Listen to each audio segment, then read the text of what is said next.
This is couscous, but I'm not in Tunisia or Morocco or anywhere in North Africa. I'm in Italy, and couscous is actually a local dish here on the island of Sicily.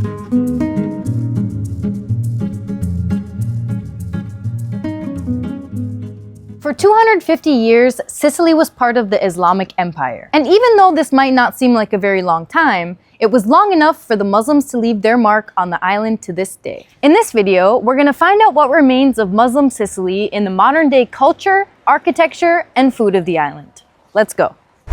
Good morning from the island of Sicily. The very first thing we're gonna do today is grab a traditional Sicilian breakfast, which also happens to have Arab roots. Buongiorno. Aperto? Sì. So, I'm going to try a dish called Granita. Granita, vero? Okay. What do you have? So the best combination for the tradition of Sicily is strawberry and lemon. It's one of the best. Okay, I'll have that. I'll have the strawberry and lemon. And we sell the brioche part of this. Yes, I want to try it with the brioche. Okay. So the granita is like shaved ice, right? It's flavored shaved ice. But it's not the classic granita that you church in the Italy. Because in the Italy is the ice and juice of whatever flavor. Oh, okay. This is a mix of fresh fruits and fresh products of our land, no? And then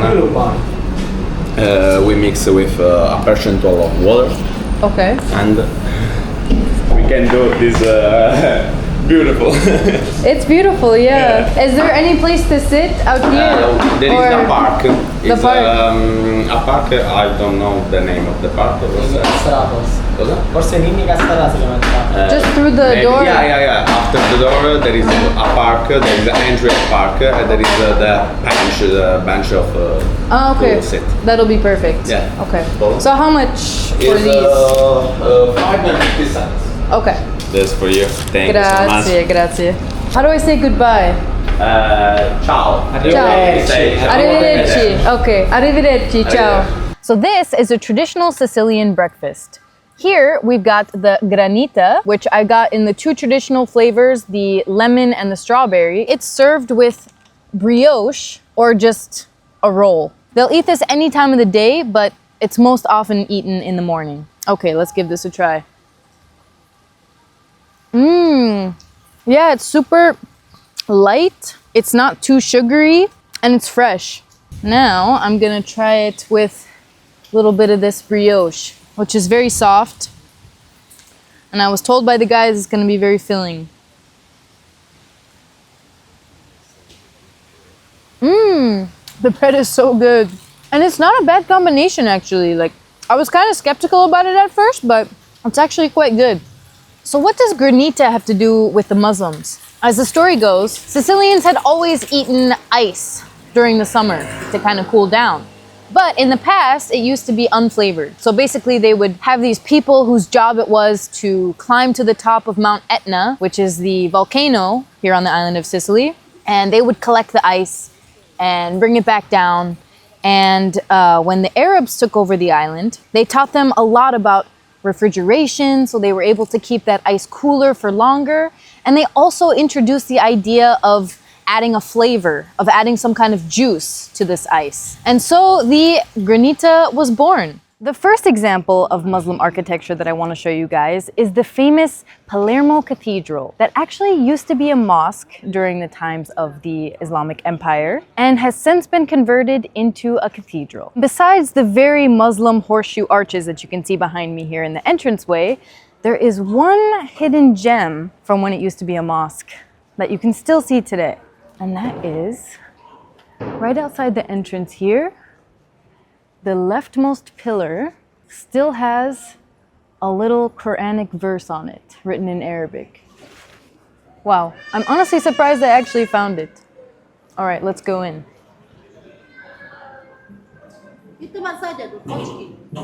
I mean, it was beautiful, but honestly, for a structure that used to be a mosque, I was expecting to see a little bit more of the Islamic side of it, but it just kind of looks like a regular cathedral here in Italy. It's much more interesting on the outside. Much more interesting.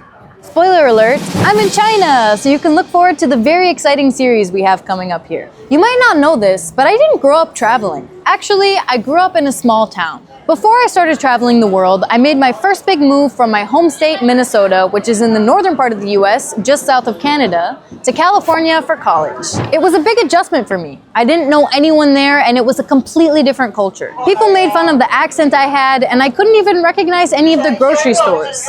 Back then, leaving behind my friends, family, and everything I knew while trying to focus in school was really overwhelming for me. And I decided to start seeing a therapist to work through my feelings and get unbiased advice from someone who's trained to help.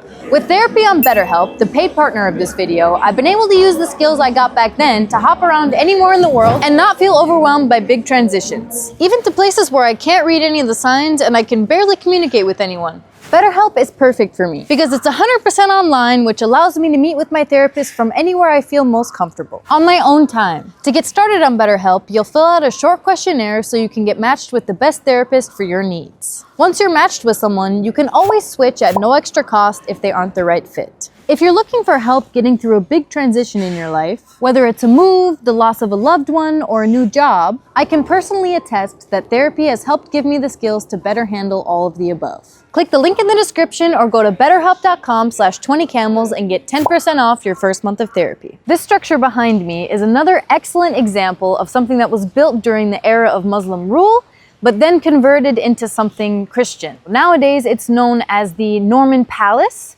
but originally it was a 9th century, so we're talking 800s, Arab or Muslim residence. So it was probably someone who was really wealthy, who was living here in Sicily at the time, who maybe ruled or owned a lot of land here on the island, something like that. And then a couple of hundred years later, when the Muslims lost the island of Sicily to the Christians, the Normans more specifically, who come from Normandy in France, instead of destroying what the Arabs had built and building something new, the king, the Norman king, kept the place the way it was, and in reverence of what the Muslims brought to the island and of their sophistication and their architecture, he converted what used to be a residence into his own palace. The king we're talking about is King Roger II, who was very famous for the religious tolerance that he ruled with and for all the beautiful structures that he had commissioned, a lot of which were built with the help of some Muslim, mostly North African architects. So this structure is one of them. Let's check it out. Yep, I can very clearly see how this used to be an Arab residence. It's very typical with the rooms surrounding a central courtyard. This is very cool to see. And then, of course, when King Roger converted this place into a royal palace, these became the royal apartments. But the real treasure of the palace is the private royal chapel that King Roger had built inside of it.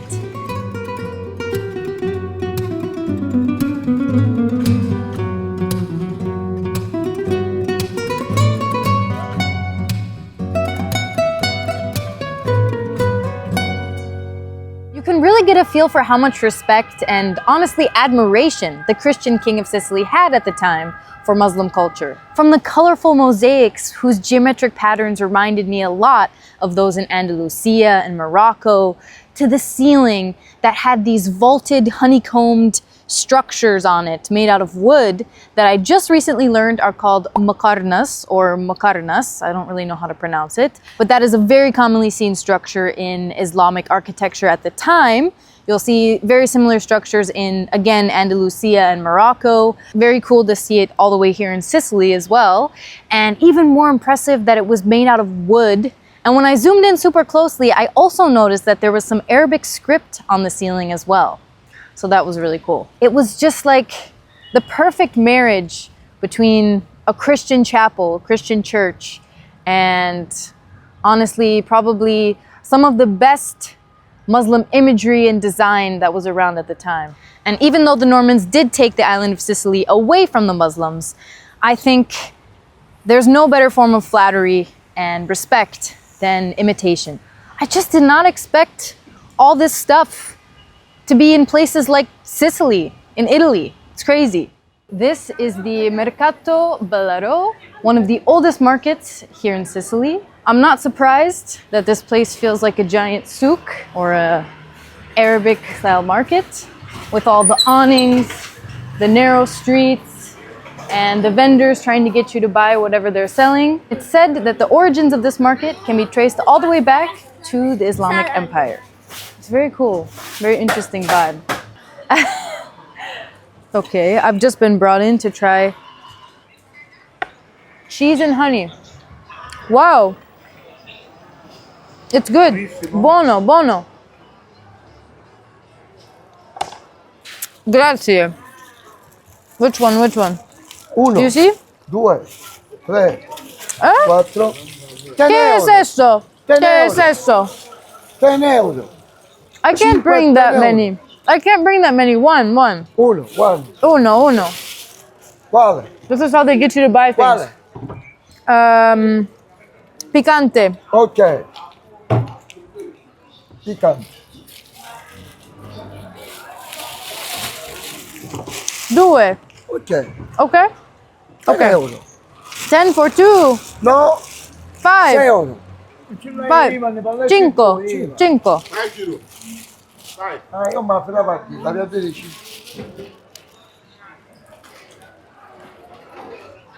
10. Tu c'è.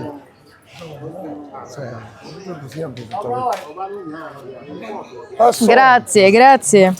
Arrivederci. Grazie. Ciao. I didn't think I was gonna buy cheese today, but he literally just pulled me in and he made me buy his cheese.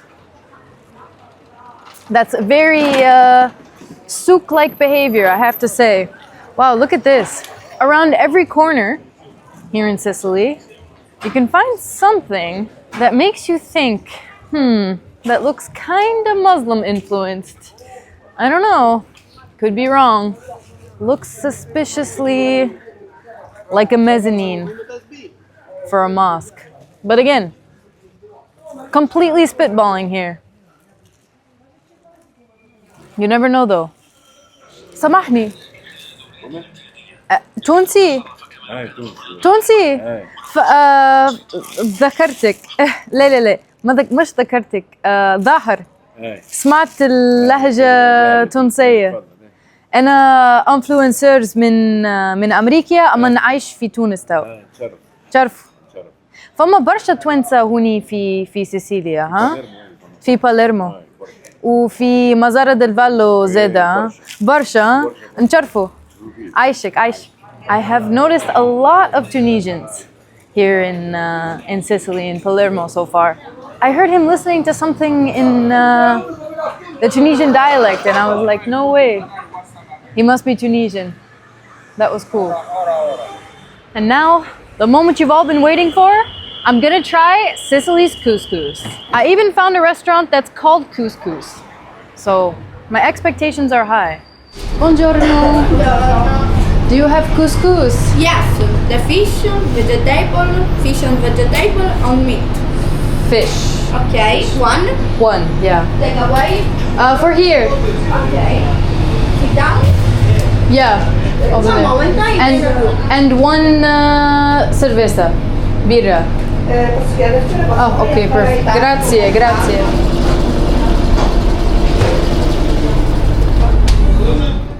Okay, so I've got my plate of couscous. I'm super excited to try it. It's super good. Wow. I honestly wasn't expecting it to be this good, but this easily rivals any North African couscous I've tried. It's very flavorful. It's got a nice sauce, whatever kind of sauce they added to it, because you can see it's a little bit red. Overall, 10 out of 10. It's very good. It's just not spicy, like the Tunisian couscous that I'm used to trying. I actually had no idea before like a couple months ago that Sicily made its own couscous. I thought it was only a North African thing. And it was actually brought up to the island of Sicily from North Africa when the Islamic Empire expanded here into Sicily. And one of the most interesting things about the Sicilian couscous is that typically amongst couscous making cultures in North Africa, it's usually made with beef, chicken, or lamb, some kind of meat. it's not usually made with fish. But here in Sicily, they make it with fish, they make it with seafood like mussels and shrimp and other things like that. And that makes it quite unique, other than the fact that it's a couscous that's native to Europe. Grazie mille. Ma di cosa? It was so good. Delicioso. Vero? Mi fa piacere. Dai, 10 in tutto. 10. 10? 10 euro. 10. And the beer, with the beer, how much? Sì. Hai tutto messo. Tutto. Tutto. Ok. Birra, acqua, couscous. Ok. Grazie. Ma di cosa? Arrivederci. Ciao. We are about to enter the Church of Saint Giovanni, which apparently used to be a mosque. It was built in the 1100s, and I haven't seen anything of the church yet, but the fact that these horseshoe archways are leading me to it gets me pretty excited. Let's see.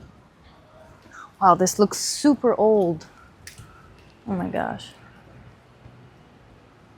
This is incredible. Look at this. And it's stunning. Look at the column work. This has got to be just super old. And I wonder if this thing in the middle was originally some kind of well or something. Let's see. Oh, yep. Looks like it. Wow. What a scene. Oh, look at the domes. Look at those beautiful red domes. Yep, you can clearly see on the right here, this used to be the main part of the mosque, and a tower right on the side from which they would have the calls to prayer. All right, let's check the inside.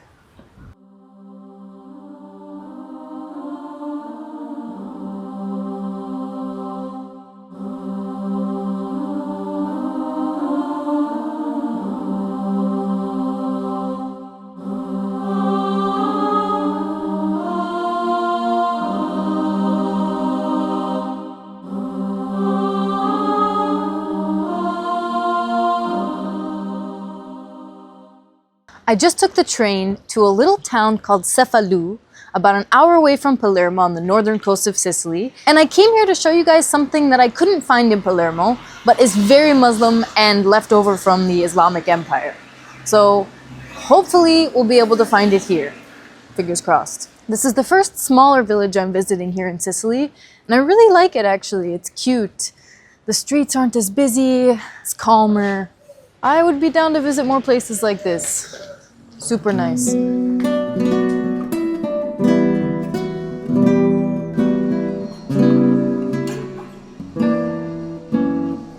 Okay, apparently this is it. Let's check it out. So the Italians refer to this place as a lavatoio, basically a washroom. And apparently in more recent history, it was used by sailor women to scrub their clothes and wash them in these basins. But originally, during the era of the Islamic Empire, this would have been a hammam, or a wash house or a bathhouse, where people would have bathed. And as is characteristic of a lot of really old hammams, they'll harness some kind of naturally occurring spring or river that's already running through the land, and they'll build the hammam right on top of it. And that's the case here. There's actually a river that runs through, and then the way they engineered the bathhouse, the dirty water will actually run out and into the sea. Pretty ingenious. But it's so cool, it's so beautiful. And it's very interesting to look at too. You've got a bunch of lion head spouts made out of cast iron over here. It's just very unique. I've never seen one like this before. And then the spiral staircase on the way down, like, feels like another world. Feels like a fairy tale place. It's very cool. Well guys, that's it for our Sicily adventure. I hope you enjoyed the video, and I hope you learned something new about some of the Islamic influence left here on the island in the form of the food, the architecture, and the culture here. Don't forget to give this video a like, donate to my Patreon if you want to support more adventures, and follow me if you want to see more videos like this. I'll see you guys in the next one.